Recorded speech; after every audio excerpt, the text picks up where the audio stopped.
শিৱসাগৰ সমষ্টি ভেচেলিমাৰী ৰাস্তাটো আজি 9 মাহ হ'ল কাম সম্পূৰ্ণ হোৱা নাইকিয়া। মুখ্যমন্ত্ৰী ডাঙৰীয়াই কিবা এটা আমাক সুবিধা কৰি চোৱা চিতা কৰি দিয়ক। আৰু এতিয়া আমাৰ কণ ল'ৰা ছোৱালীবিলাক স্কুললৈ যাবলৈ বহুত অসুবিধা হৈছে। বোকা ৰাস্তা পুৰা জোতা মোজা পিন্ধি যাব নোৱাৰে, বেমাৰী আছে, বহুত অসুবিধা হৈছে। তেওঁ আমাৰ ৰাস্তাটো বিধায়ক মহোদয়ো কিবা সেইবোৰ চোৱা চিতা কৰি পেলাই আমাক সুবিধা কৰি দিয়ে যেন।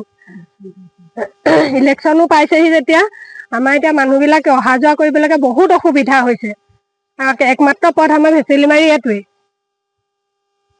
মুখ্যমন্ত্ৰী ডাঙৰীয়াই আমাক কিবা এটা সুবিধা সোনকালে কৰি দিয়ে যেন। ভেচেলিমাৰী গাঁৱৰ একমাত্ৰ যাতায়াতৰ পথ এইটোৱেই। আৰু আমাৰ যিজন বিধায়ক অখিল গগৈদেৱ, তেখেতে আজি জুন মাহৰ 21 তাৰিখৰ দিনাখন ইয়াত আধাৰশিলা স্থাপন কৰিলে। কৰি তেখেতে আমাক ফোন নম্বৰ দিছিলে যে কিবা অসুবিধা হ'লে আপোনালোকে ফোন কৰিব। এতিয়া আমি ফোন কৰিলেও তেখেতে ফোন নধৰে, তেখেতৰ প্ৰিয়জনেও নধৰে। আৰু ৰাস্তাটো এইগতে আধাৰ কৰি আমাৰ গাঁৱৰ যিখিনি খেতিয়ক মানুহ সৰহভাগ আছে আৰু বেপাৰ বাণিজ্য কৰি চলি থকা মানুহ সৰহভাগ আছে, তেওঁলোকে চাইকেল এখন লৈ যাব নোৱাৰে, গাড়ী এখন লৈ যাব নোৱাৰে। বিশেষকৈ আমাৰ এই গাঁওখনত 3-4 গৰাকী বয়সস্থ মানুহ অসুখীয়া। তেওঁলোকৰ যদি অকস্মাত কিবা এটা অসুখ বিসুখ হয়, ডক্তৰৰ ঘৰলৈ নিবলৈ আমাক কোনো সুবিধা নাই। এতিয়া এই কাইলৈ পৰহিলৈ বাৰিষা পাবহি, চ'ত মাহ সোমোৱাৰ লগে লগে আমাৰ গাঁৱৰ পৰা পদূলিমুখলৈ ওলাব নোৱাৰা কৰি থৈ গুচি গ'ল। আগতে যি হৈ আছিলে ৰাস্তা এভাগে চলি আছিলোঁ, কিন্তু এতিয়া যিখিনি কৰিলে আমাক এইখিনি বহুত অসুবিধা দিছে। গতিকে আপোনালোকে বিধায়ক মহোদয়ে হওক বা মুখ্যমন্ত্ৰী মহোদয়ে হওক, তেখেতলোকে আমাৰ ভেচেলিমাৰী গাঁৱৰ ৰাস্তাটোৰ বিষয়ে অকণমান গুৰুত্ব দি খুব সোনকালে বাৰিষাৰ আগে আগে আমাক পাৰিলে যাতায়াতৰ পথটো নিৰ্মাণ কৰি দিয়ে। তাৰ কাৰণে আমি সমূহ ৰাইজ, মহিলা, পুৰুষ সকলোৱে গোট খাই আজি এই পথ বন্ধ কৰা হৈছে। তাকে লৈ আপোনালোকে খুব সোনকালে আমাক, যিমান পাৰে সোনকালে আমাক ৰাস্তাটো মানে সুচল কৰি দিব লাগে। আৰু ইয়াকে আমি আপোনালোকক জনাইছোঁ, খুব সোনকালে আমাক যাতে ৰাস্তাটো বনাই দিয়ে। আৰু এইটো ঠিকাদাৰৰ গাফিলতি যদিও নাজানো, বিধায়কৰ যদি কিবা গাফিলতিও নাজানো, মুখ্যমন্ত্ৰী গাফিলতি যদিও নাজানো, কিন্তু আমাক ৰাস্তাটো অতি সোনকালে লাগে। যদি এইখিনি কৰি নিদিয়ে, তেতিয়া অহা ইলেকশ্যন পঞ্চায়ত আহি আছে, আমি ইয়াত ভোট বৰ্জন কৰিম আৰু কোনো দলীয় পাৰ্টিক সোমাবলৈ নিদিম ভেচেলিমাৰীত। এইটো এতিয়া আপোনালোকক আমি স্পষ্টভাৱে কোৱা হৈছে সমূহ ৰাইজে। আজি শিৱসাগৰ সমষ্টিৰ ডিমৌ উন্নয়ন খণ্ডৰ অন্তৰ্গত লোক নিৰ্মাণ আয়োগৰ অধীনত এই ভেচেলিমাৰীৰ একমাত্ৰ যাতায়াতী পথ, এইটো আজি 24 চনৰ জুন মাহৰ 21 তাৰিখেই আধাৰশিলা কৰা হ'ল। কি কাৰণত আজি পৰ্যন্ত হৈ উঠা নাই তাক নাজানো। ঠিকাদাৰৰ মৰ্মতলিৰ কাৰণেই হওক বা বিভাগীয় কৰ্তৃপক্ষৰ দুৰ্বলতাৰ কাৰণেই হওক, কি কাৰণে হৈছে আজি বাৰম্বাৰ আমাৰ ৰাইজে গৈ আজি বিভাগীয় কৰ্তৃপক্ষক কাগজ দিছে, ঠিকাদাৰক লগ ধৰিছে। তেওঁলোকে আদ্য পৰিণিত ৰাস্তাটো সম্পৰ্কত একো ব্যৱস্থা লোৱা আমি দেখা নাই।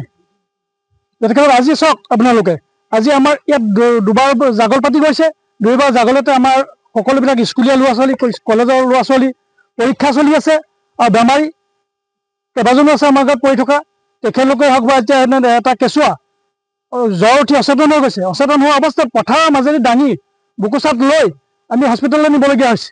মুমূৰ্ষু অৱস্থাত মানুহক যদি এনেকৈ নিবলগীয়া হয়, এই মানুহৰ চৰকাৰৰ প্ৰতি হওক বা কাৰোবাৰ প্ৰতি ক'ত আস্থা থাকিব? আস্থাটো নাথাকিব। আৰু এতিয়া যিহেতু পঞ্চায়ত নিৰ্বাচন আহি আছে, পঞ্চায়ত নিৰ্বাচন অহাৰ লগে লগে এতিয়া চবফালে আপুনি ওচৰ কাষৰীয়া যিবিলাক ৰাস্তা, চব ৰাস্তা আমি দেখিছোঁ যিবিলাক ৰাস্তা টেণ্ডাৰ হৈছিলে ঠিকাদাৰ কৰি কমপ্লিট কৰিবলৈ সমাগত হৈছে। কিন্তু আমাৰ ভেচেলিমাৰী পথটো এইভাগে এৰাৰ কাৰণ কি আমি নাজানো। কিন্তু এটা কথা ঠিক যে আমাৰ ভেচেলিমাৰী সমূহ ৰাইজ যে একত্ৰিত হৈছে, আজি সকলোৱে এই পঞ্চায়ত নিৰ্বাচন বৰ্জন কৰিবৰ কাৰণে সকলোৱে হুংকাৰ দিছে। আজি অনাগত দিনত আজি আমাৰ ইয়াত কোনো প্ৰতিনিধিক সোমাবলৈ দিয়া নহ'ব বুলি ব্যৱস্থা লোৱা হৈছে। যদিও আমাৰ ৰাস্তা অতি সোনকালে কৰি নিদিয়ে, তেতিয়াহ'লে নেক্সট পৰ্যায়ত আমি নিৰ্বাচন বৰ্জন কৰিম আৰু আমাৰ বিভাগীয় কৰ্তৃপক্ষই হওক বা য'তেই নহওক সকলো ৰাইজ তাত একত্ৰিত হৈ বেলেগ এটা ব্যৱস্থা কৰাৰ সিদ্ধান্ত লোৱা হৈছে।